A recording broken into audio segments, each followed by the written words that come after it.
Bienvenidos a Economía en Breve, donde comentamos lo más relevante de la marcha de la economía en esta semana que tuvo muchos indicadores y eventos relevantes. Por cierto, algunos amigos que ven el programa me han comentado que a veces es deprimente y la verdad me encantaría tener comentarios más positivos, pero el problema es que no vamos en la dirección correcta y eso es lo que se está reflejando en las cifras y en la realidad que repasamos cada semana. La intención de mi comentario semanal es no solo informar lo que ocurre en el entorno económico de México y el mundo de una forma más dinámica que en un reporte escrito, sino también contribuir con reflexiones que espero que sean valiosas. Comenzamos con un par de eventos ocurridos en la semana que creo explican buena parte de la debilidad que se percibe en la economía de nuestro país y que se confirmó con varios indicadores que comentaremos más adelante. Para empezar, el repugnante asesinato de varias mujeres y niños de la familia Levarón ocurrido entre los estados de Sonora y Chihuahua por parte del crimen organizado, que además de horrorizar por su naturaleza, preocupa por sus implicaciones. Aunque esto ocurrió en una zona relativamente despoblada, es otro evento más que se suma a los múltiples hechos de violencia en diferentes partes del país que dejan ver la falta de seguridad y la ausencia del Estado para proteger a los ciudadanos. Estas personas también eran ciudadanos estadounidenses, lo que se convierte entonces en un incidente internacional e involucra al gobierno de Estados Unidos. Incluso el presidente Trump llamó al presidente López Obrador para decirle que contaba con la ayuda de Estados Unidos para hacerle la guerra a los cárteles de la droga y borrarlos de la faz de la tierra, lo que el presidente agradeció pero rechazó. Poco después, un senador republicano señaló que es evidente que el gobierno mexicano no puede manejar estas situaciones, criticó seriamente la estrategia de abrazos y no balazos del presidente que podría funcionar en un cuento de hadas, pero en el mundo real se necesitan más y más grandes balas, y advirtió que si el gobierno mexicano no puede proteger a ciudadanos estadounidenses en México, entonces Estados Unidos tendría que tomar el asunto en sus propias manos. Muy fuerte lo que comentó este senador. El segundo evento fue el nuevo bloqueo a las vías del tren en Michoacán realizado durante 5 días por maestros normalistas que, buscando presionar al gobierno para conseguir sus demandas, generaron afectaciones importantes para muchas empresas y ciudadanos. Independientemente de si sus demandas son justas o no, sus acciones pasan por encima del derecho de los demás, mientras que el gobierno permanece pasivo y haciéndose a un lado. Estos eventos vulneran el Estado de Derecho, que es esa certeza que necesita una sociedad para funcionar bien, que los ciudadanos confíen que no serán afectados en sus personas, en sus bienes y sus actividades por otras personas que vulneren las leyes. No es sorpresa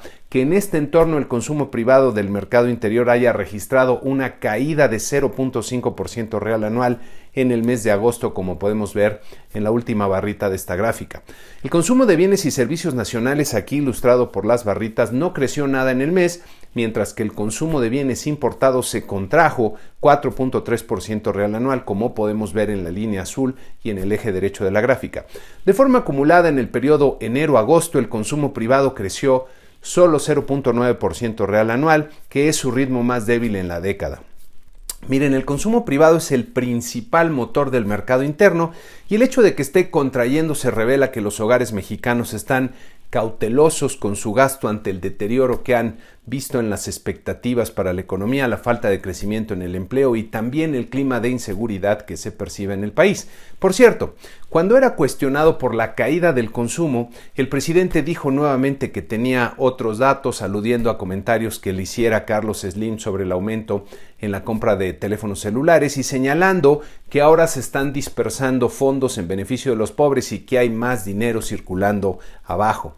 Miren, si sumamos lo que llevan gastado en el año la Secretaría del Trabajo, donde está el programa de Jóvenes Construyendo el Futuro, y la Secretaría del Bienestar, llegamos a algo así como 130,000 millones de pesos, que parece mucho dinero, pero que no llega ni al 1% del consumo privado en el país, que suma 15.6 billones de pesos. Ojalá el presidente comience a escuchar mejor lo que muchas voces importantes están señalando respecto al rumbo que llevan las cosas y que hay que corregir si se quiere que nuestro amado país comience a funcionar mejor. También en la semana se publicaron las cifras de la inversión fija bruta, registrándose una caída de 4.3% real anual en agosto, que como podemos ver en las barritas de esta gráfica, sumó ya 7 meses en contracción. En dicho mes, la inversión en construcción apenas creció 0.1% en el total, aquí ilustrado en las barritas, mientras que la construcción no residencial, que es la que se asocia a más expansión en la capacidad productiva, se contrajo 2.9% real anual, como puede verse en la línea azul.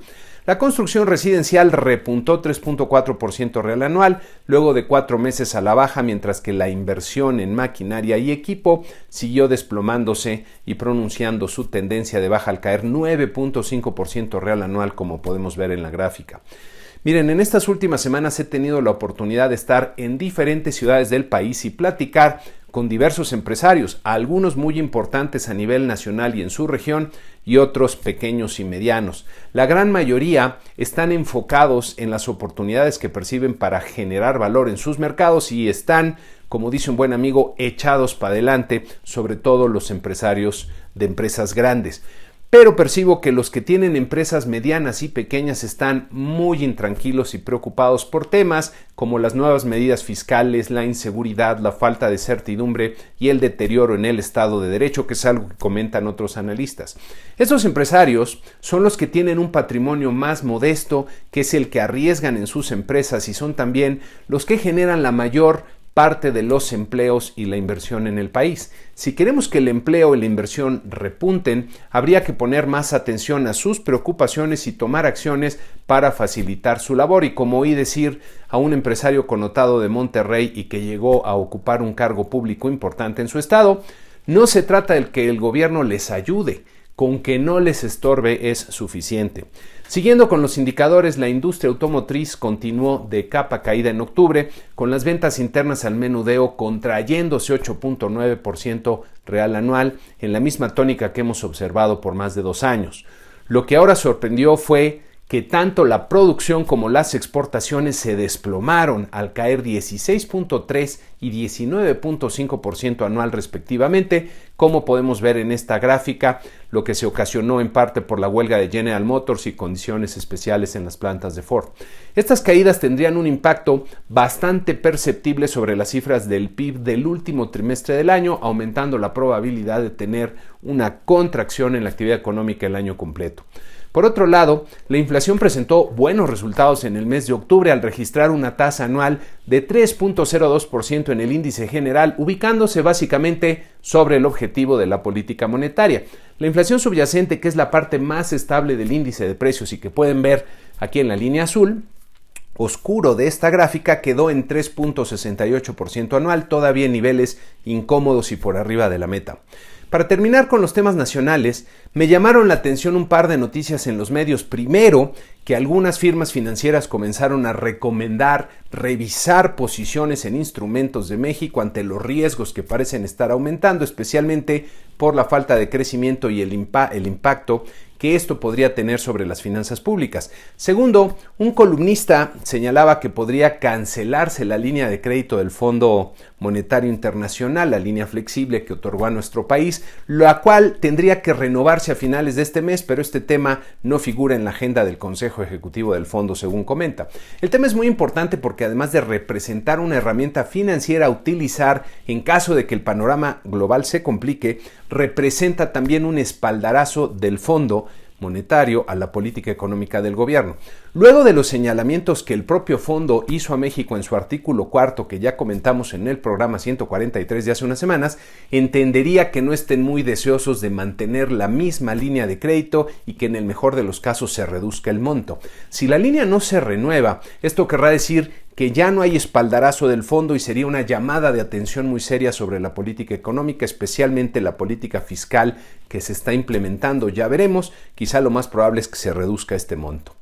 Pasando a los mercados financieros, en la semana que terminó se observó nuevamente una ganancia importante de 1.15% en el promedio de nuestra muestra de 10 mercados accionarios, como pueden ver en nuestra gráfica. La bolsa en México presentó algunos vaivenes y terminó perdiendo 0.26% en la semana, cerca de los 43.700 puntos. El tipo de cambio se apreció de forma marginal, como podemos ver en nuestra gráfica, terminando en 19.11 pesos por dólar en el mercado interbancario. Las tasas de interés de los bonos a 10 años repuntaron de forma bastante apreciable tanto en Estados Unidos como en México, como podemos ver en esta gráfica. Algo interesante está pasando aquí, ya lo comentaremos más adelante en otro programa. En la semana que inicia tendremos poca pero importante información económica, comenzando en México con las cifras de actividad industrial de septiembre y luego con la decisión de política monetaria de Banco de México, para la que se espera un recorte de 25 puntos base en la tasa de referencia por la mayoría de los analistas del mercado, aunque algunos esperan que sea de 50 puntos la baja. En Estados Unidos tendremos varios datos relevantes que pueden ver aquí en esta lámina, pero la atención se concentrará en lo que el presidente de la Reserva Federal, el señor Jerome Powell, dirá sobre el panorama económico en sus audiencias que tiene dos ante el Congreso de su país. Y con esto concluimos este programa número 147 de Economía en Breve, con la invitación usual que si les es útil se suscriban al canal. Si este comentario les gustó, les pareció interesante, le den like al comentario y desde luego que lo compartan entre aquellos a los cuales también les puede ser de utilidad. Muchas gracias y muy buena semana.